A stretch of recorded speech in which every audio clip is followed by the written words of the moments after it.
tardes, bienvenidos. Por los que no me conocen, mi nombre es Felipe Otondo, soy profesor acá en el Instituto de Acústica y voy a hacer una breve introducción a la charla de hoy. Tenemos como invitado al antropólogo Jaime Hernández, que nos va a hablar del patrimonio sonoro y de los proyectos que él desarrolla. Les voy a pedir que pudieran, por favor, apagar sus teléfonos celulares, que vamos a escuchar algunos ejemplos y es importante que haya un momento relativamente silencioso.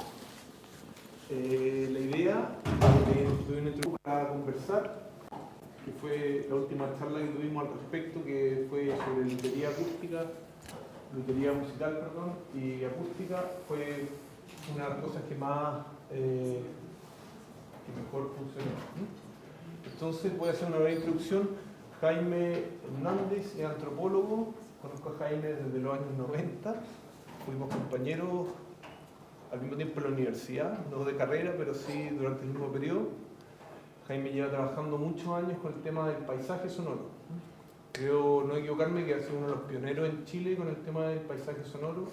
Ha desarrollado diversos proyectos que se amplían en distintos ámbitos. Yo creo que es una persona muy reconocida en Valdivia, tiene libros, tiene distintas publicaciones, tiene una pequeña, podríamos llamarlo microempresa, relacionada con el tema de las ediciones, que se llama Arte Sonoro Austral. Exacto. Y bueno, lo que nos va a contar hoy día va a ser, imagino, parte de estos proyectos y sobre todo hablar un poco del tema del patrimonio sonoro. Así que, muy bienvenido, Jaime. Muchas gracias. Buenas tardes a todos. Muchas gracias por su presencia. La presentación de hoy día, que agradezco la invitación de Felipe, tiene que ver un poco con difundir, ¿no es cierto?, el trabajo que se está realizando desde hace bastante tiempo en nuestra región, precisamente con respecto al tema de la relación, vinculación entre sonidos y cultura. Voy a presentar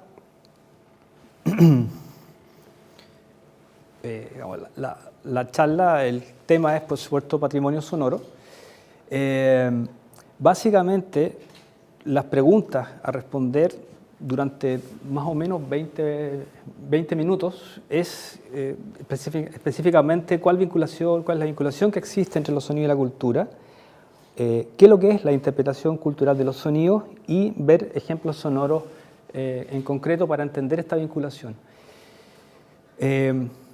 Como hay varias cosas que es probable que haya distintos tipos de conocimiento con respecto al público presente, la idea es que yo haga una presentación general explicando la cuestión básica de qué es lo que es el patrimonio en particular, qué es lo que es la cultura y de alguna manera qué vinculaciones, qué relaciones existen con los sonidos. Entonces, posteriormente a esta presentación, a los ejemplos, los invito a hacer todas las preguntas que estimen pertinentes para poder llevar a cabalidad esta explicación y tener una noción más o menos más clara posible de lo que es el patrimonio y qué tiene que ver con los sonidos específicamente.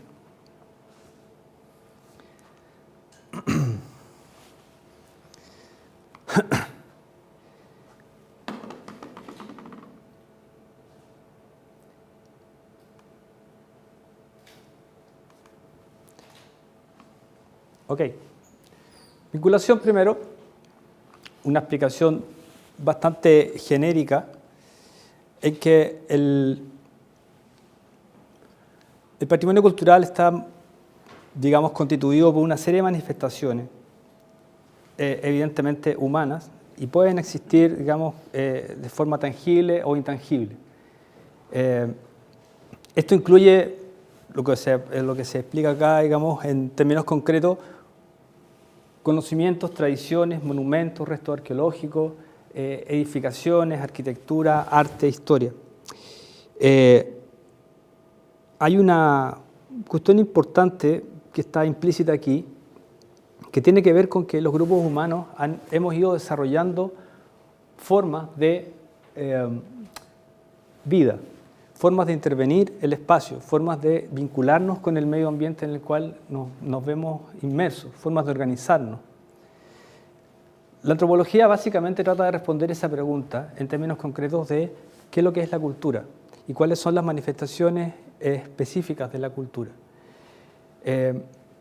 Siempre teniendo el concepto de que existe una humanidad, y esa humanidad, es decir, los seres humanos hemos ido poblando desde hace miles de años el planeta Tierra en distintos tipos de geografías y climas, y hemos desarrollado una forma de ver el mundo, de entender el mundo y también de modificarlo. Entonces, dentro de todos los elementos culturales, tenemos también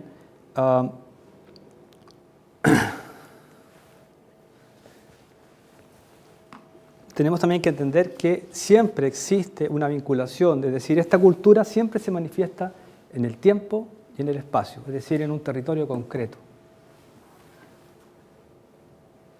Por supuesto, cuando se habla de una cultura, estamos hablando de grupos humanos y eso significa que hay una diversidad, enorme diversidad. Eso enriquece la perspectiva de la humanidad. Tenemos numerosas formas de ver el mundo, de entenderlo y modificarlo, y eso se manifiesta también no solo en grupos homogéneos, es decir, aquí mismo tenemos una variedad grande de personas que estamos viviendo en el mismo tiempo, en el mismo territorio y que nos ocupamos de distintas cosas. Tenemos una visión del mundo, tenemos una visión de la vida, tenemos una visión de lo que son nuestras responsabilidades, nuestros sueños, nuestro quehacer. Y nos dedicamos a eso. Sin embargo, estamos todo hoy día, ya sea de forma obligada o voluntaria, presentes aquí, reunidos para tratar de entender lo que es el patrimonio sonoro. Aquí hay un ejemplo de una definición en que se vincula claramente los elementos culturales con un territorio en particular.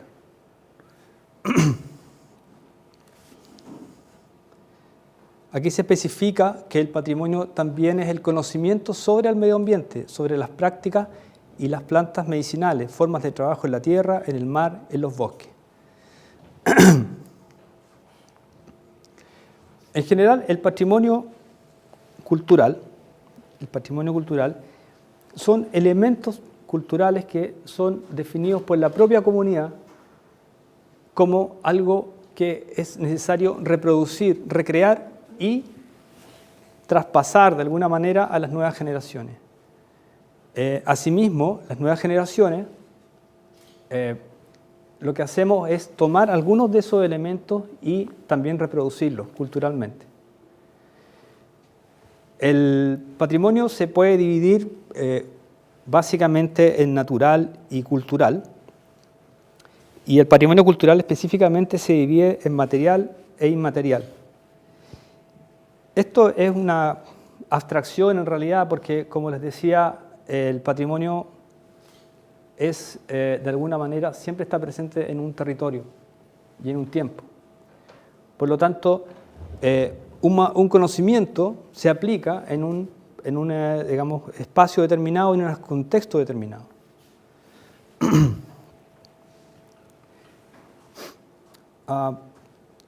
Vimos el ejemplo digamos, clásico, que se vincula el patrimonio con una arquitectura. ¿Qué significa una arquitectura en particular? No es solo una cuestión práctica y estética, sino que también representa una forma de vinculación de una sociedad específica con otras personas y también con el medio. Significa construir una casa de madera, significa además de saber cómo construir esa casa, significa con qué elementos construirla. Si estamos hablando de una casa de un piso, de 2 pisos, va a tener determinada distribución, determinadas piezas, tiene un objetivo, tiene, digamos, una razón de ser.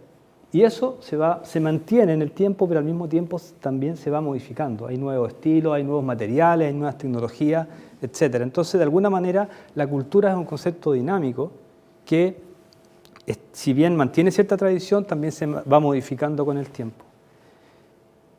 El patrimonio sonoro, ¿dónde está? El patrimonio sonoro está específicamente vinculado con el patrimonio cultural inmaterial. Como es sonoro, es invisible, no se puede agarrar. Por lo tanto, también eso ha influido bastante en, de alguna manera, el retraso que tenemos al respecto del estudio en concreto del patrimonio sonoro. acá hay un concepto que es bastante similar, que de alguna manera se ha hecho popular, lo de la biodiversidad. Y básicamente está aquí anotado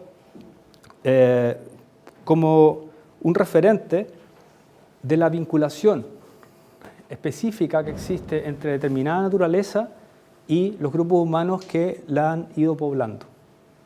Es decir, hay una fuerte vinculación entre esta naturaleza, el accionar humano, y no solo como intervención específica, sino que también como interpretación. Es decir, tenemos acá grupos humanos que van descubriendo, usando, modificando los recursos bióticos locales, y eso significa que se pueda transformar esto en algo un poco como natural. Por ejemplo, me imagino que varios de ustedes tienen algún perro o gato en su casa. Eso no es natural, evidentemente, es un hecho cultural. En India tienen monos, en otro lugar, en Brasil, tienen, no sé, iguanas u otros elementos. Y es tan natural verlo así, pero en realidad nunca fue natural, y esa domesticación es un ejemplo claro de cómo, de alguna manera, se modifica también el entorno. Eso crea lo que se denomina paisajes culturales. Es decir, yo destaco este concepto para hablar del paisaje sonoro en particular. Los paisajes culturales están descritos, digamos, desde hace bastantes años en términos de obras conjuntas del hombre y la naturaleza. De los seres humanos hemos estado cambiando permanentemente, interviniendo en la naturaleza para bien y para mal. Esta zona estaba poblada de bosque nativo hace no muchos años atrás, y digo esta zona y todo el país en general, ¿no? Y en un proceso de explotación ese paisaje se ha ido modificando, y eso modifica también o ayuda a modificar el clima. Y entonces sigue siendo Valdivia una de las ciudades más lluviosas del mundo, pero eso también ha estado influenciado por la acción antrópica, por el accionar humano.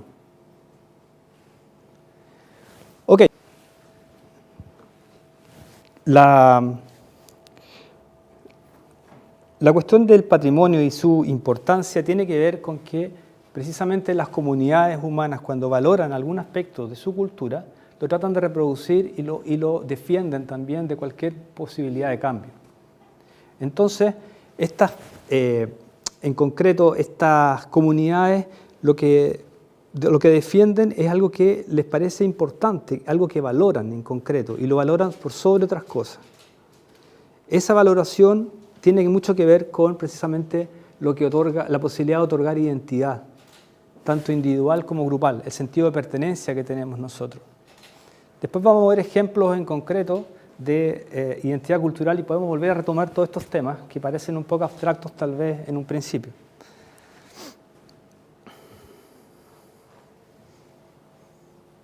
Ok.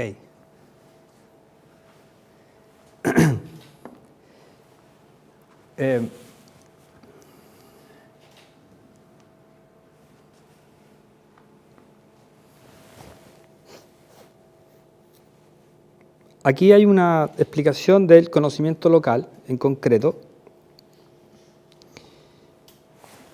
y se reitera la idea de cultura como una forma de entender, de ver la realidad, de comprenderla, modificarla. Eso involucra la naturaleza y también el aspecto humano. Estamos hablando de algo que otorga sentido a nuestra vida, a la vida de las personas. Por eso es tan importante conocer el patrimonio en particular. Normalmente se habla mucho del patrimonio, pero las explicaciones concretas de qué es lo que es y cuáles son sus ejemplos locales es donde empezamos a flaquear. Vamos a ver los ejemplos concretos entonces. Vamos a partir con las bandas instrumentales de Valdivia.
Me imagino que ustedes conocen lo que el Odeón que está en la Plaza de la República. Esta grabación fue hecha ahí. Lo que escuchamos fue a la banda instrumental de Coyico. Esta forma parte de un registro, un disco que haga una investigación sobre precisamente el periodo de auge de las bandas instrumentales en Valdivia y su aporte también al desarrollo de la cultura musical. Probablemente no tengan ustedes ninguna conexión más allá de tal vez lo que le acabo de decir de la plaza con respecto a la importancia de estas bandas, pero fueron parte en algún momento de la vida cotidiana de todos los valdivianos. Es decir, cuando se habla que el paseo público por excelencia era la Plaza de la República, efectivamente se producía ahí y también en la costanera donde habían, digamos, otros, los que se denominaban kioscos. Es decir, cuando no existía la electricidad, las bandas instrumentales conformaban y reunían a toda la sociedad en torno de, y la gente iba a escuchar a la banda para poder conocer a otras personas, para poder pololear, para poder hacer negocios, para ver, en fin, a otros amigos, y se juntaban en ese lugar. Esto es, de alguna manera, algo que se puede colocar como algo, como un patrimonio que pasó y se fue, de lo cual quedan algunos referentes hoy en día solamente. Es decir, la banda, claro, fue grabada y yo les pedí que sea un repertorio de la época, ¿no?, donde ellos tenían más influencia.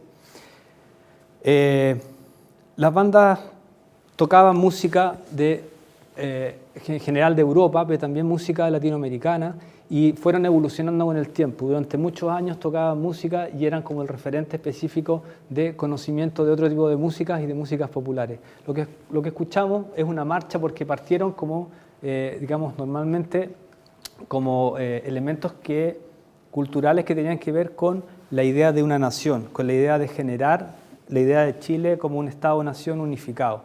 Y entonces van acompañados de todo ese proceso de contexto histórico en particular. La banda de Coyico no sé si hoy en día está realmente activa. Cuando fue grabado, sí, yo creo que todavía existe, y se ha tratado como la sociedad se ha tratado de preocupar y de ver de qué manera reproducir ese elemento cultural. Los patrimonios culturales que son definidos, por así decirlo, a dedo por la autoridad del momento, no tienen mayor, digamos, futuro. Los que la propia comunidad defiende y ve la forma de poder reproducirlos son los que realmente van a poder tener permanencia en el tiempo. Y no significa que sean exactamente iguales todo el tiempo. La música es un ejemplo. La gente practica música, estudia música y cambian los estilos y cambian los instrumentos, cambian las formas, cambian las visiones estéticas, pero se sigue haciendo música y la música sigue sirviendo para las mismas funciones también sociales y culturales. Vale. Vamos a pasar a un ejemplo un poquito opuesto.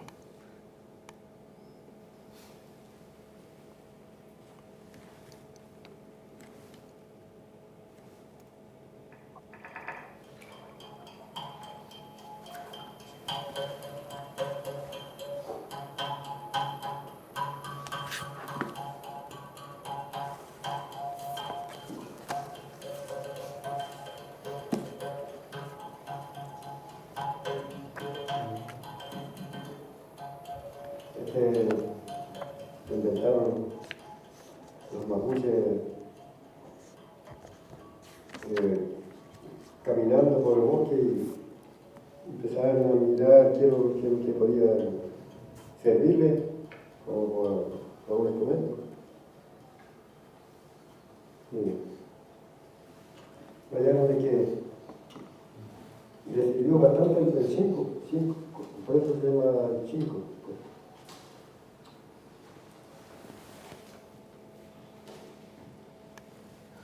El chinco es un instrumento que también se está desapareciendo, digamos, prácticamente queda la memoria, queda el conocimiento de lo que es, pero estaba hecho en base a los elementos de la naturaleza de la selva valdiviana, particularmente en el lago Maihue, donde fue realizada esta investigación.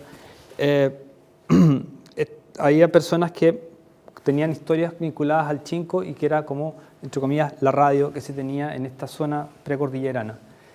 Eso significa, en concreto, un conocimiento específico, ¿no es cierto?, del medio ambiente natural.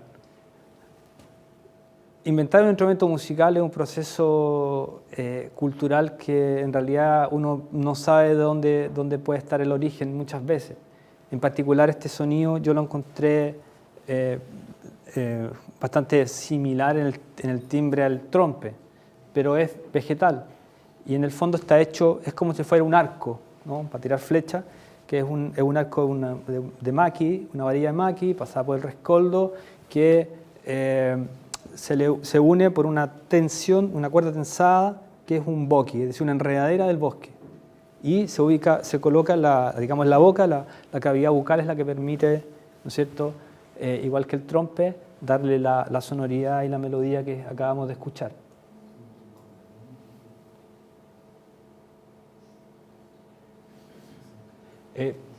Si quieren hacer preguntas en entre medio no hay ningún problema, ¿eh? O comentarios, qué sé yo. Voy a colocar un ejemplo de un referente local.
Es lo típico que se muestra como ejemplo de Valdivia, ¿no? Es la postal de Valdivia, el mercado fluvial.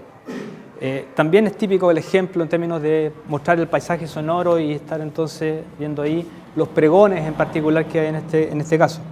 Pero si se fijaron, hubo un pito ahí, que se escuchó un par de veces, ¿no? 3 en realidad, que es de un vapor, que es el vapor Coyico.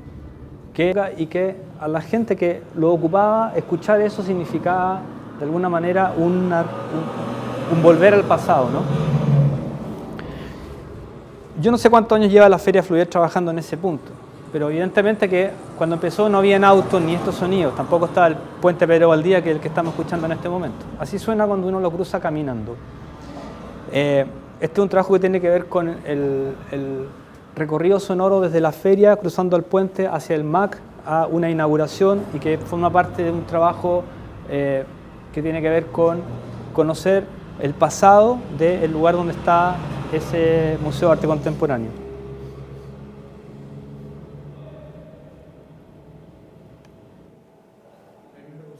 ¿Sí?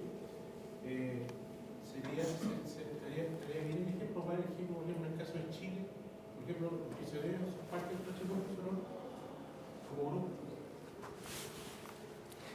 Digamos que habría que preguntarle a las personas que escuchan, ¿no es cierto?, música. Yo diría que sí. Evidentemente han sido parte de la historia, en particular de nuestro país, y ese es un ejemplo de apropiación también de una, ¿cómo decirlo?, una manifestación cultural, la estética, el rock, ¿no?, que fue un fenómeno a nivel sudamericano, explosivo, ¿no?, el rock sudamericano, y ellos fueron parte de esa generación y además destacados, digamos, bandas dentro de la parte musical. Ahora,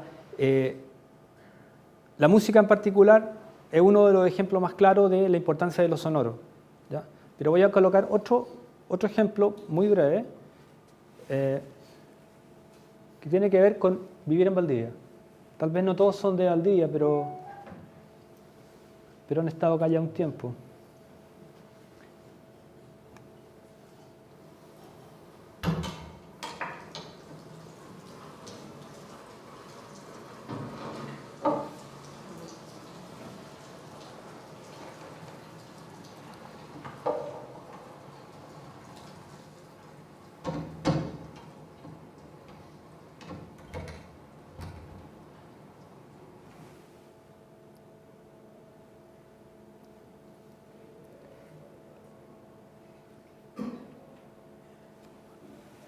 Eso es un abrir y cerrar de una ventana y se aumenta el volumen de la lluvia eterna de Valdivia. Acá hay un ejemplo más contundente de lo mismo.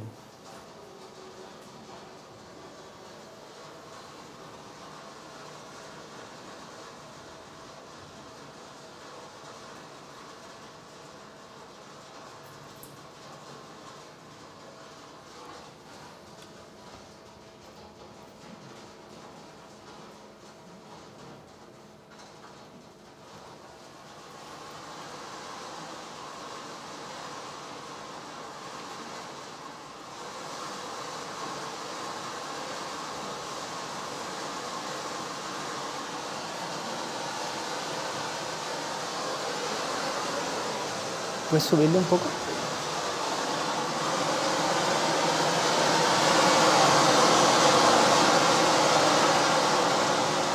Vale.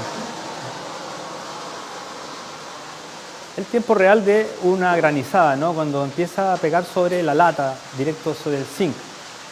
No está sobre tejuela, ni otro tipo de techo de madera, ni nada, ¿no? Es solamente así y eso es lo que demora y son 3 minutos, digamos, de que entró, pasó la nubada y se acabó.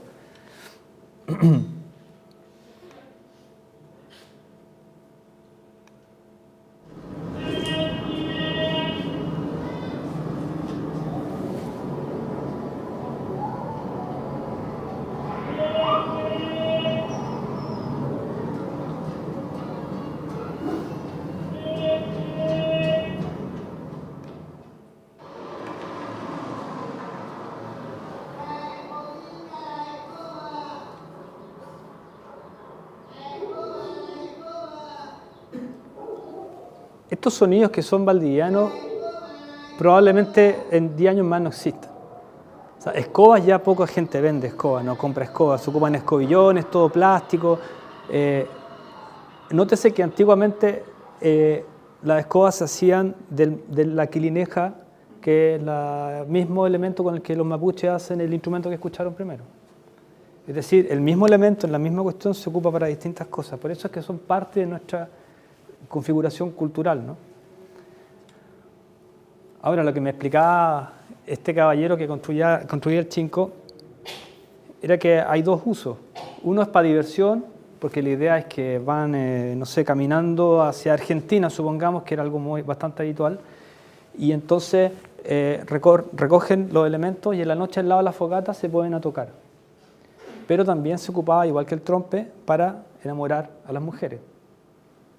Entonces, claro, era bastante entretenido estar tocando música y era un elemento por el cual también se prohibió el uso del trompe en una bula papal del siglo XIII, porque incitaba a la lujuria, ese era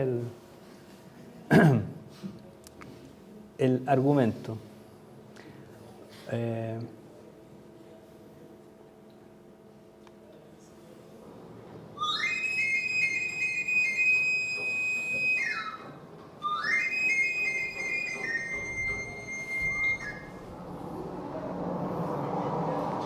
No sé si todos conocen a los afiladores de cuchillo, pero también son oficios, son ejemplos solamente como para ilustrar un poco de qué manera en realidad nosotros conocemos a personajes, pero si nos preguntaran por ellos a través de los sonidos no nos vamos a recordar. Es decir, tenemos una percepción sonora del mundo que no es muy consciente, que digamos. Somos bastante inconscientes al respecto de los sonidos que nos rodean. Y no estoy hablando de ruidos o de contaminación, sino que estoy hablando de sonido. Es decir, todo lo que esté ahí, no algo que moleste necesariamente. No sé, hay acá, por ejemplo, algo bastante más concreto. Perdón.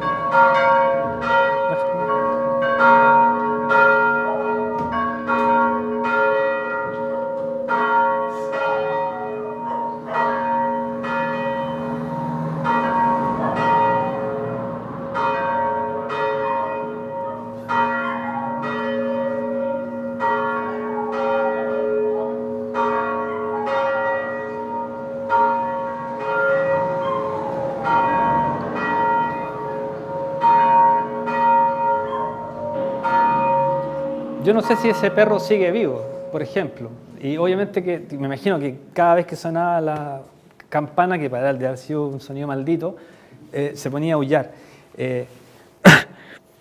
Los sonidos, como forman parte de la realidad, aparte de ser inconscientes, van modificándose muy rápidamente. O sea, estos señores que yo les mencionaba y los pregones, los que nombraban en la feria la sierra, el congrio, puede extinguirse fácilmente. O se escuchaba por ahí un lobo marino que hace muchos años atrás no existían. O lo echaban a palos, ahora tienen una balsa. Es decir, se va modificando mucho no solo el mundo sonoro, sino que el mundo en general, ¿no? Y nosotros, de alguna manera, podemos sumarnos a los sonidos específicos de un grupo cultural para poder entender un poquito más también cuáles son las visiones de mundo que existen y cómo se interpretan esos sonidos desde la propia cultura. Todos tenemos distintas capacidades como biológicas para poder escuchar, pero la interpretación de los sonidos es bastante diferente según nuestra adscripción cultural o los contextos en los cuales nosotros nos desenvolvemos.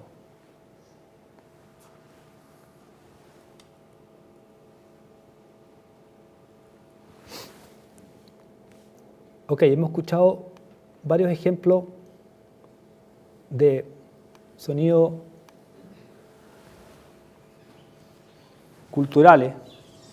Vamos a colocar entonces ahora que algo que tiene que ver con los humedales que hay acá en Valdivia.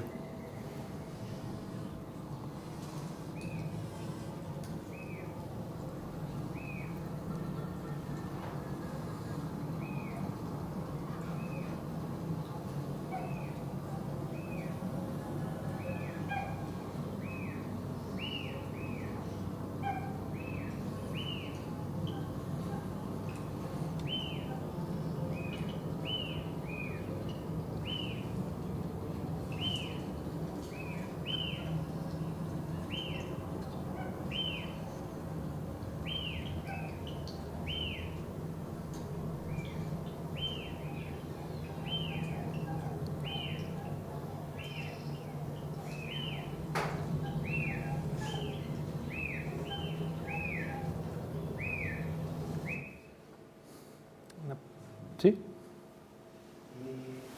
¿Sabes? Porque yo un poco tarde entiendo un poco la definición de lo que significa el patrimonio sonoro, en el sentido que mezcla patrimonio material y material y también natural. Entonces es como el patrimonio que se toma de eso a través de la captación de sonido. Porque entiendo que la técnica es capturar, ¿no? Puede ser incluso el video. Pero ¿cómo es parte de esos tres y se suma o es aparte? ¿No?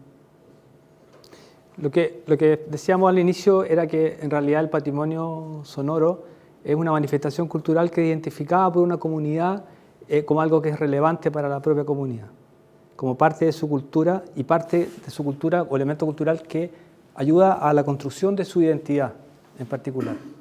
O es una manifestación del conocimiento local específico de también algún integrante de esa comunidad. Ahora, las clasificatorias de material, inmaterial, etcétera, etcétera, en realidad es una abstracción para poder diferenciar grupos, pero en realidad siempre está una manifestación cultural dada en un tiempo y espacio determinado. Por lo tanto, acá lo único que hacemos es destacar, es entrar a conocer la cultura, introducirse a una cultura a través de los sonidos que están en ese espacio, en ese territorio. Pero lo más importante es qué interpretación tienen esos sonidos para esas personas. No solo que formen parte de la memoria o de la realidad cotidiana, los sonidos están ahí por todos lados, pero hay sonidos que de pronto son identificados por una comunidad como más importante o comer, sino que además cuando tú los compras están calentitos. Esa es la gracia. Entonces se mezcla todo. Es el conocimiento de ir a buscar el piñón, de coserlo, de aprender a... Y además una aplicación práctica, se vende. Es decir, se empieza a mezclar todo ahí. Y además tiene un pregón. Ahora, puede que sirva o no sirva esta distinción clasificatoria inicial de patrimonio entre material e inmaterial, pero al estar dando un acento, en algunos casos puede ser que tal vez, por ejemplo, en el conocimiento no tenga una materialidad concreta o esa materialidad pueda modificarse con el tiempo. Y lo que importa sea ese conocimiento y no la forma que adquiere, o en el uso o la función que tenga en una sociedad.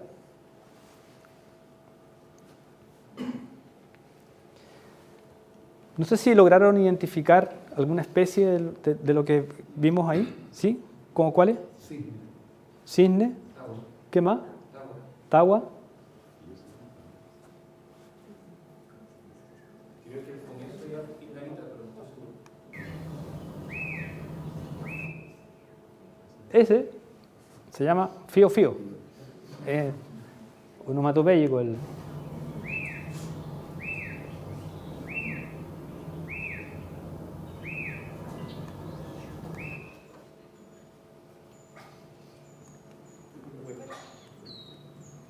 También onomatopéyico, el wet wet. Es el sonido más conocido, pero después emite otro sonido que es muy diferente. Ese también es wet wet.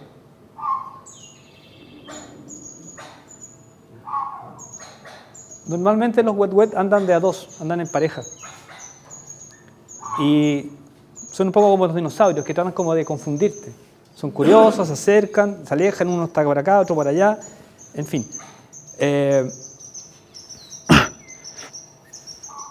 Así como están los wet wet, están los trailes, están las bandurrias, son sonidos que uno cuando los escucha, de alguna manera se conecta al tiro con el lugar en el cual lo ha escuchado, los recuerda, con los cuales hay una conexión en particular.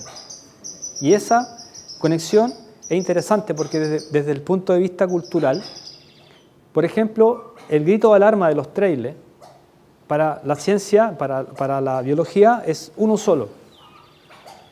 Es un grito de alarma. Vaya a buscarlo.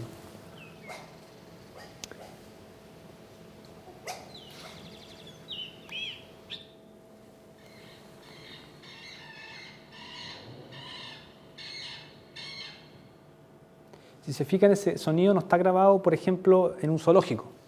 Está grabado en un valle y por eso tiene esa ecofonía.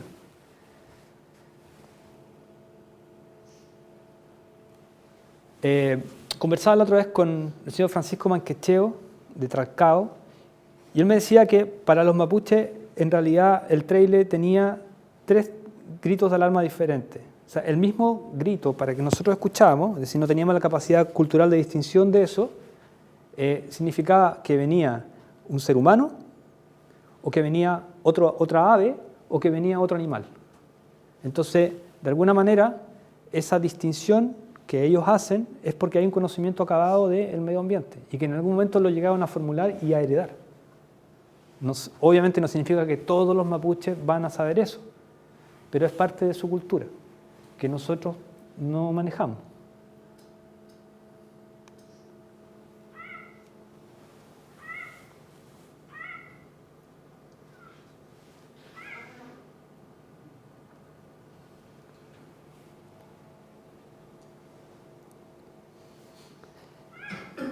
Cuando uno va por el bosque un poco como a esta hora, un poco más tarde, ¿no? Y escucha eso, entonces entiende la historia de los duendes y todo este tipo de cosas, porque no sabe qué es lo que es. Yo nunca vi a esas ranitas, que son Eusophus rosius específicamente, y que son del porte de la uña del dedo meñique. O sea, de ese porte son. Imposible verlo entre la maraña del bosque.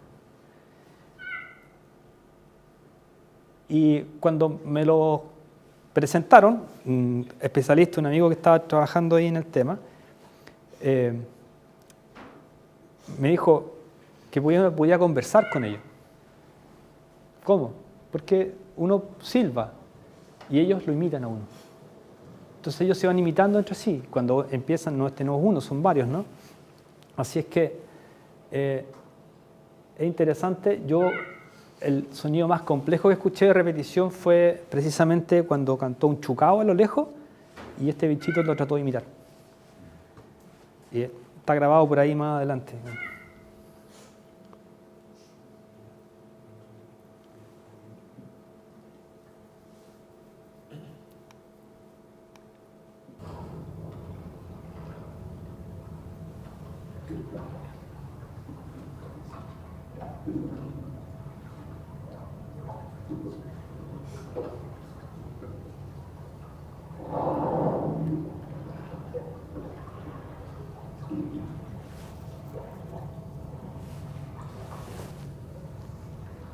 Esta es una ballena azul, el resoplío, grabado en la zona de Melinca.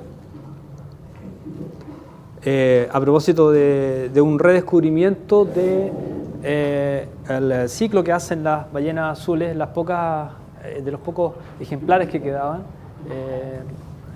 Rodrigo Juque y un equipo bastante grande, ahí está, descubrió estos animales que conforman de alguna manera esta noción de pertenencia que existe con respecto a un punto. Las especies de aves y también estos tipos de cetáceos recorren la Tierra de manera como realmente es su casa, ¿no?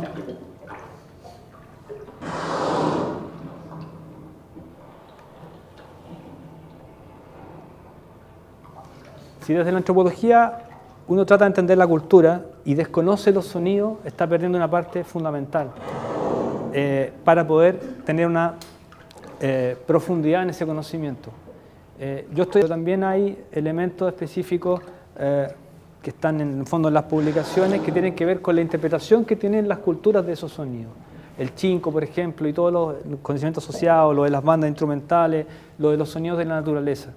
Es decir, ahí hay un trabajo enorme por realizar, estamos recién empezando y bueno, es de esperar de que también haya una visión transdisciplinaria al respecto de este trabajo.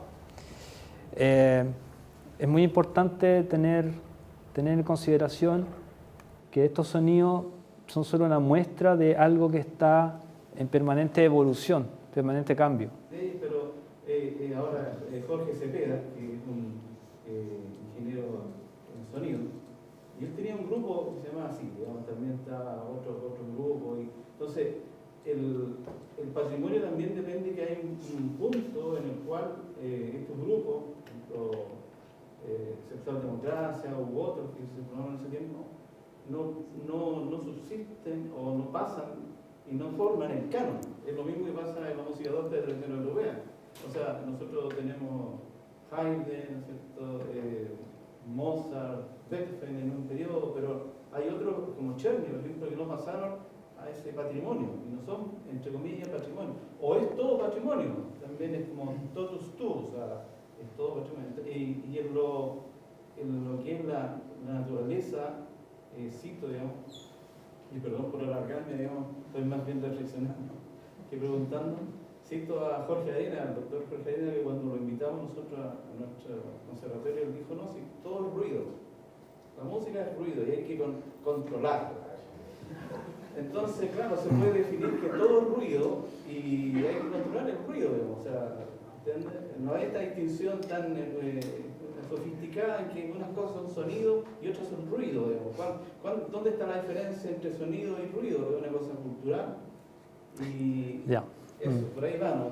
Claro, lo que pasa es que, digamos que uno no habla como en el abstracto, porque la objetividad es algo que se desconoce de alguna manera desde las ciencias sociales y toda la crisis que hubo precisamente de los años 70 en adelante, ¿ya? Por lo tanto, una cosa es el conocimiento físico del sonido en concreto, y otra cuestión es cómo se interpreta. Y el mismo sonido puede tener miles de interpretaciones, es subjetivo siempre, y esa experiencia. Seguramente el señor Cepeda y su amigo y los jóvenes que escucharon esa música, si lo escuchan ahora, van a retrotraerse, digamos, a ese momento y puede hacer que sea algo importante o no para sus vidas en particular. Más allá de hablar en el escenario general, sino que creo que siempre es algo súper puntual, siempre súper concreto. Por eso hablo de la importancia, y no es que lo diga yo, en el fondo la UNESCO establece como dentro de su definición de la Convención del Patrimonio Cultural Inmaterial, que es súper importante la participación de la comunidad. Es decir, las personas somos quienes decimos que es parte de nuestro patrimonio y que no. Y en ese sentido hay una cuestión como práctica. O sea, lo que no pasa en el fondo a otras generaciones y que va muriendo en la rueda, como se dice, es no solo porque las personas tengamos o no decisión al respecto, sino que también porque hay una serie de cambios sociales que se modifican o simplemente no fue parte del mercado.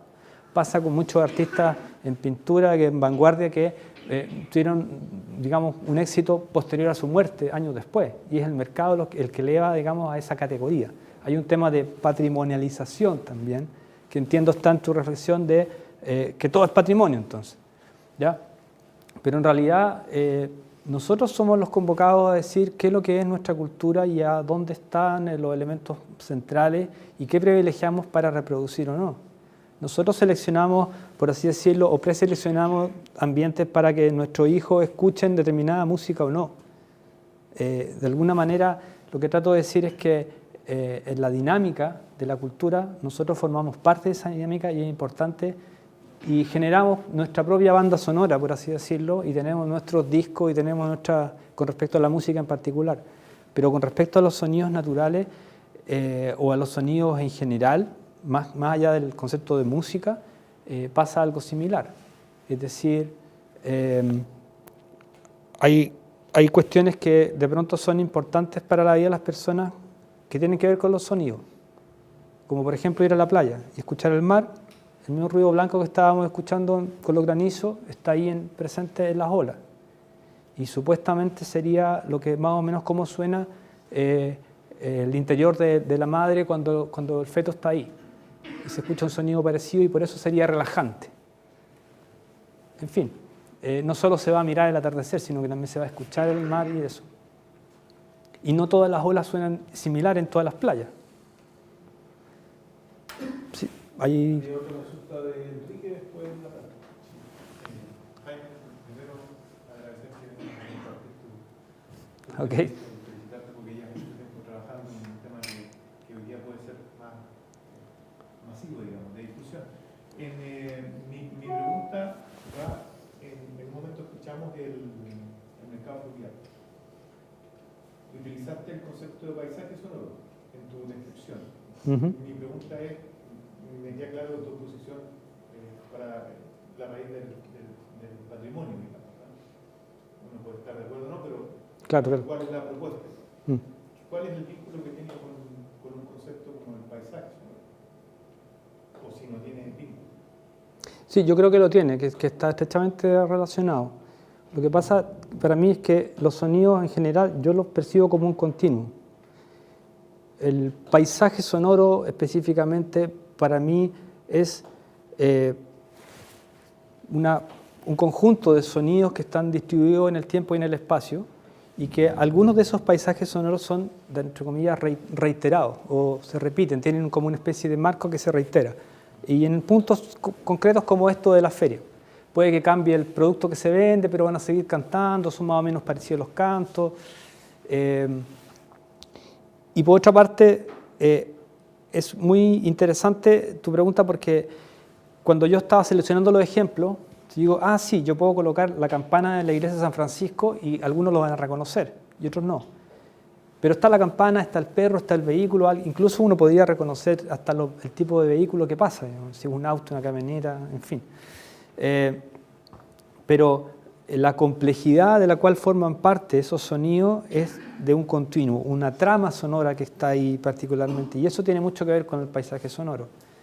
En el fondo, creo yo que cuando uno se acuerda de Valdivia, por ejemplo, estando en otro lugar, se va a acordar de la lluvia y también se va a acordar de los trailers y también se va a acordar de otro tipo de elementos. Tal vez no sea tan consciente, pero cuando tú lo escuchas, sí lo vuelves consciente y dices, sí, se me estaba olvidando esto, pero es súper importante. Entonces la idea que uno tiene de un espacio, de un lugar y de un tiempo, no sé, la época en que estudié en la universidad, no sé dónde, ya, va a tener esa vinculación. O la infancia que tú tuviste, no se acuerda uno de un sonido, pero a veces sí, a veces uno solo que lleva a todos los otros. Por ejemplo, no sé, ¿tú eres de Santiago? ¿Te acuerdas de las campanillas de los heladeros? Entonces, un elemento puntual, pero eso va asociado a los niños, a las risas, a qué sé yo, a momentos en que uno veía. Es como cuando uno escucha, no sé, lo mismo, el murmullo que hay en las piscinas, que da como sueño. Uno está ahí tirado en la piscina y se escucha el murmullo que es muy parecido al del lago, pero se pueden distinguir los sonidos y además formando parte de un paisaje sonoro más concreto. Natán, Jaime. Hola. Mira, con respecto a tu presentación, lo que es el patrimonio sonoro en dos aspectos. Uno como la componente histórica, que es como es algo que es inevitable, que forma parte del patrimonio de una cultura, porque es una forma de estudiarse y conocerse las sociedades a sí mismas. ¿Ya? Y eso yo creo que siempre va a formar parte del patrimonio, exista o no exista, ¿ya? Sea bueno o malo. ¿Ya? Y por otro lado está lo que tú decías de que el patrimonio es algo dinámico, que la misma sociedad o la misma cultura lo valoriza. ¿Ya? Entonces, desde ese punto de vista, nuestra sociedad en este momento puede valorizar o querer preservar algunos aspectos del patrimonio sonoro que quizás las sociedades futuras o las futuras generaciones consideren que lo que nosotros quisimos preservar no debiese de preservarse, o viceversa, cosas que nosotros queremos eliminar, las generaciones futuras quieran preservarlo. Entonces, teniendo como esa disyuntiva o esa, ¿cómo se llama?, contradicciones que pueden dar las distintas visiones de distintas culturas y distintas generaciones, desde el punto de vista antropológico, que es como tú harías, no sé si tú puedas dar una visión o alguna herramienta como para que nosotros, como una sociedad, podamos, ¿cómo se llama?, darnos cuenta o examinarnos de qué realmente son cosas que no nos gustan de nuestro entorno. Es decir, uno siempre se mira al espejo y se ve las cosas bonitas, pero no se mira las cosas feas. Entonces creo que enfocarnos de repente a esas cosas feas podría ayudar a solucionar bastantes problemas de los cuales nosotros los ingenieros acústicos por lo general nos ahogamos. ¿Ya?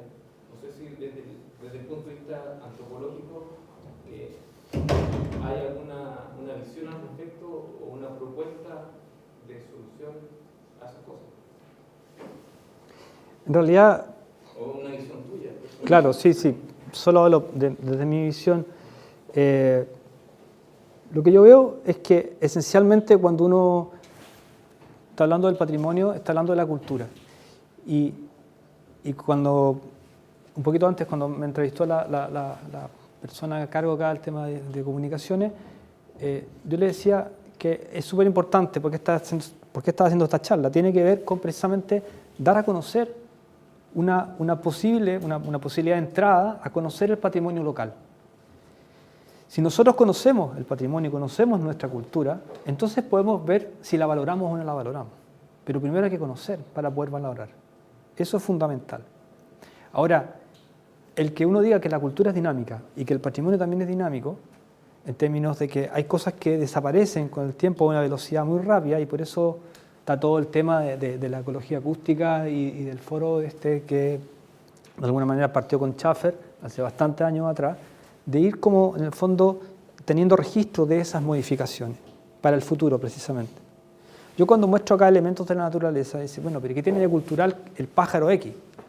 No, el pájaro en sí no tiene nada de cultural, pero sí está vinculado con un elemento de la naturaleza. En este caso estamos hablando de la selva valdiviana, que en el fondo si nosotros modificamos de una manera demasiado fuerte o extrema nuestro entorno, vamos a tener repercusiones. Mostré el Eusophus rocio.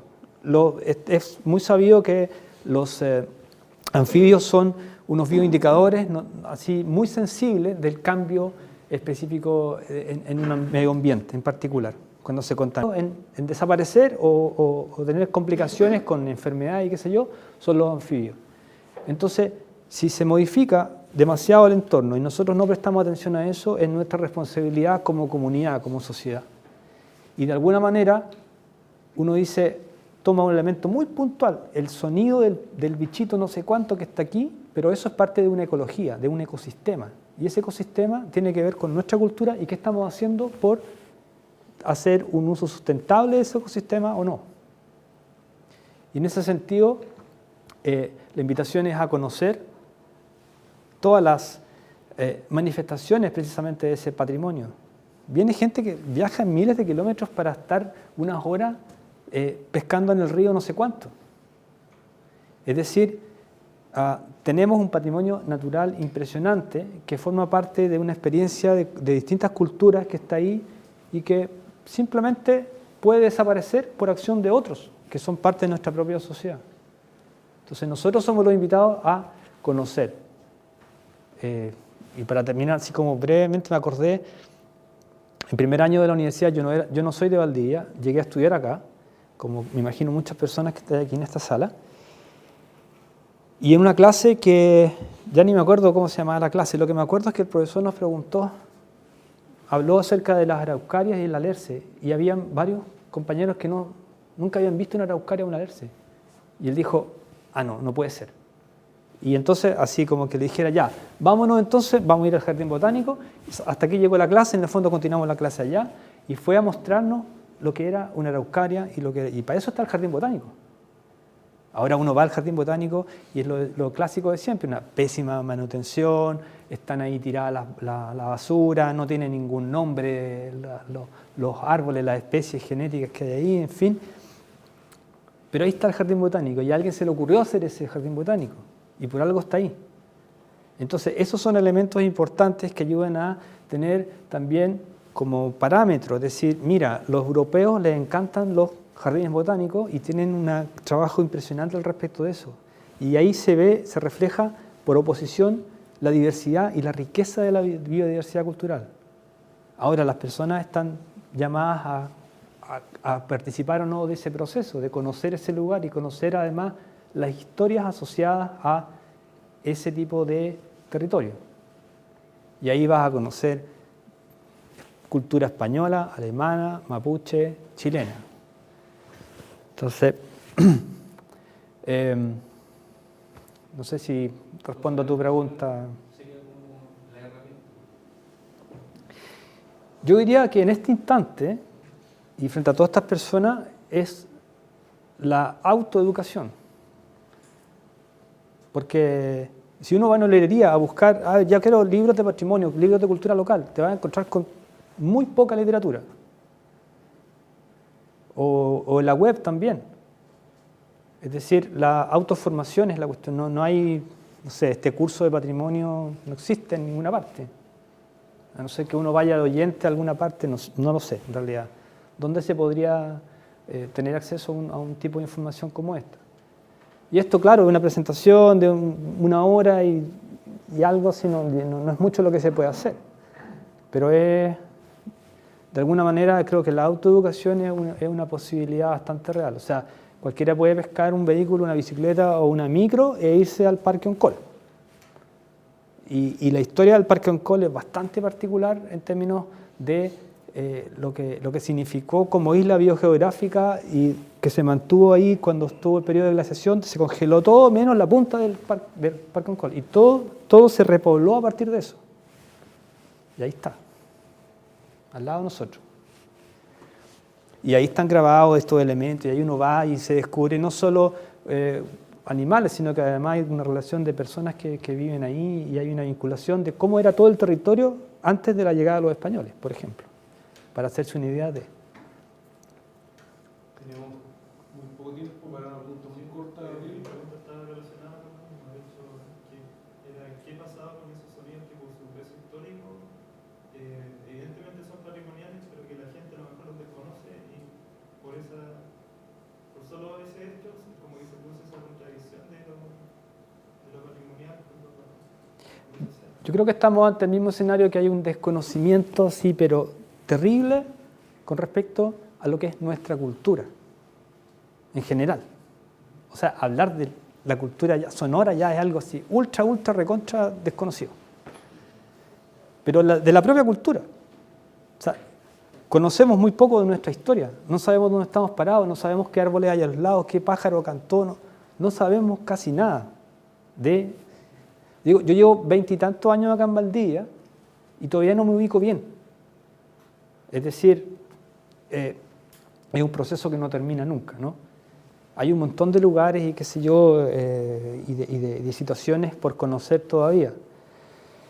Pero, no sé, yo pensando un poquito en en la posibilidad de esto, el requerimiento de que es necesario conocer para valorar, para mí me parece fundamental eso, y eso significa cosas como modificar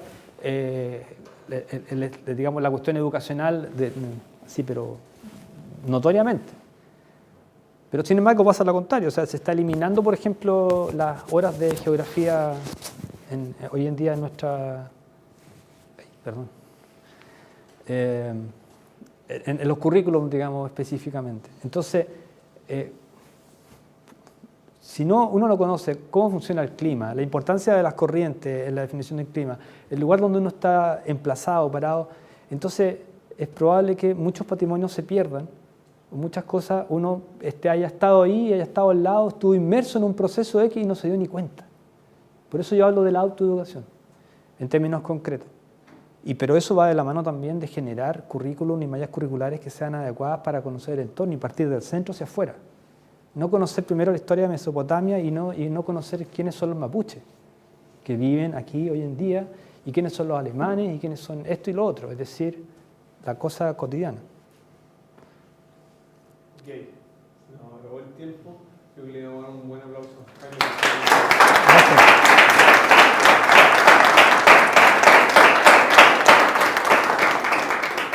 Muchas gracias. Hablando de los sonidos, ¿no? Eso de los aplausos. Podrían estar grabados. Sí.